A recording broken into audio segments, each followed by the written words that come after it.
Hi guys, I hope y'all are doing well. I hope everything is going well for you and you are having a fun and happy time. I've uploaded quite a few film related videos on my YouTube channel and for good reason. I mean, I've been really into movies a lot, especially lately. And so I've compiled a list of the movies that I've watched in the past week, as you can tell by the title, and I'm going to give y'all a mini review slash synopsis of the movies. And then we can just kind of vibe about it. And so then y'all can comment and tell me what y'all thought, if y'all agree with what I think, and then tell me movies, suggest movies to me for me to watch. I'm always down, always down. The first movie on my list is American Psycho. It is a movie filmed in 2000 by Mary Harron, and American Psycho stars Christian Bale, and he plays the American Psycho. And it is very, very self-explanatory movie. It is all about this man named Patrick Bateman, who's played by Christian Bale, and he is a wealthy businessman that works on Wall Street, all that fun stuff, but he's literally a psychopath. And so we follow his mind, his life, and just kind of his everyday today journey, if you will.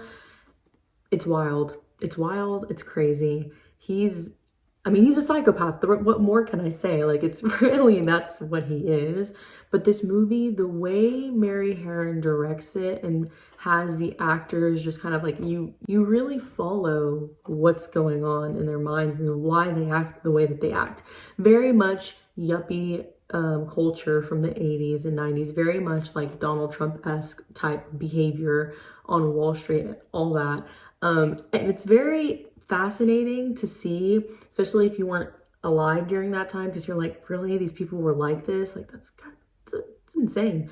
But I really like this movie. I like the way they portrayed it. I liked the way all of the actors kind of played their role. I thought they all did a really good job. Christian Bale, chef's kiss, he's amazing, and he does this role really well.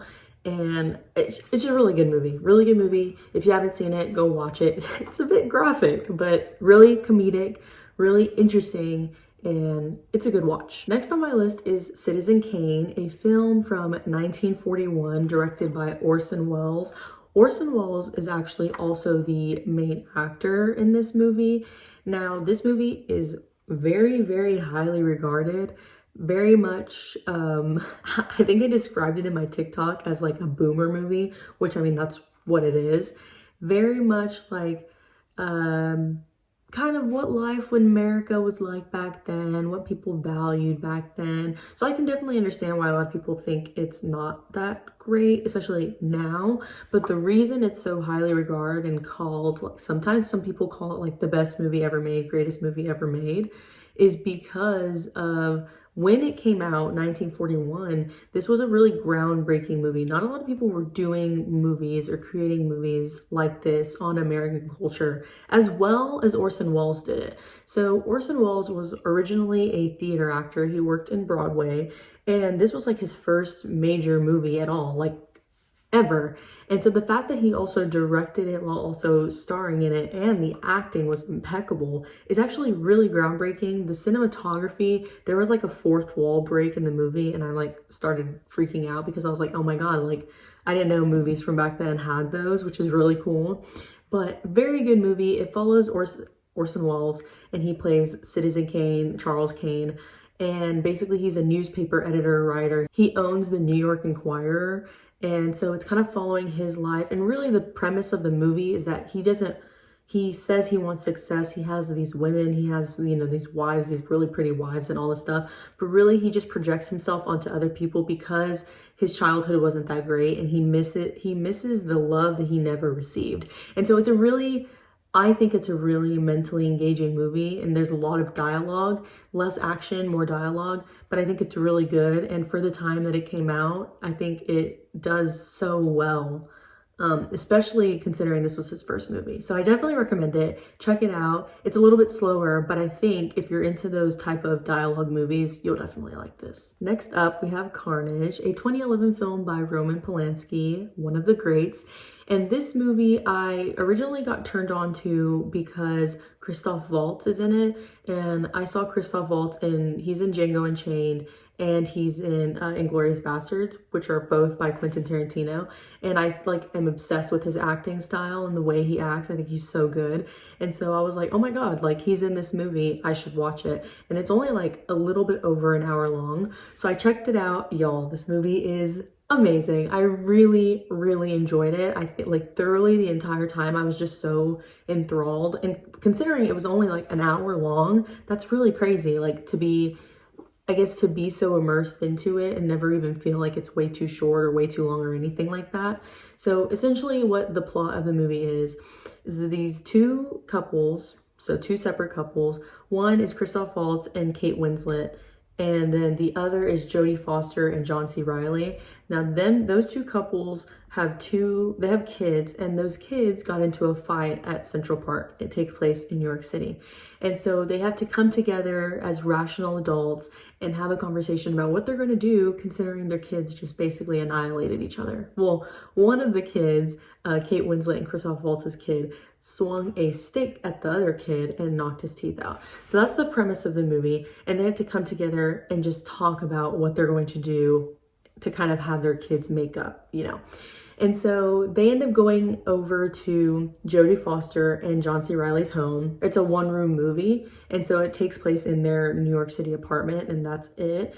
Again, very heavy dialogue based, kind of like Citizen Kane, except this one is much more comedic. This one is insanely hilarious. Lots of like cultural references, lots of like attacking political correctness, which I think is hilarious.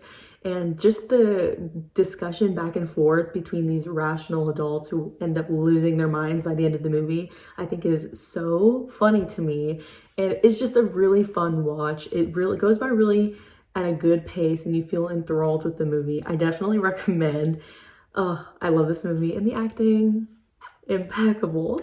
The last movie that I watched this week was The Grand Budapest Hotel. I watched this with Michael, my boyfriend, and here's the thing about this movie. I think it's so beautifully made. I think it's a Wes Anderson film, and I think obviously, I mean, come on, it's Wes Anderson. Everything he makes is good, and it's just such a beautifully shot movie. But I think because it has all of that, it lacks in the plot department.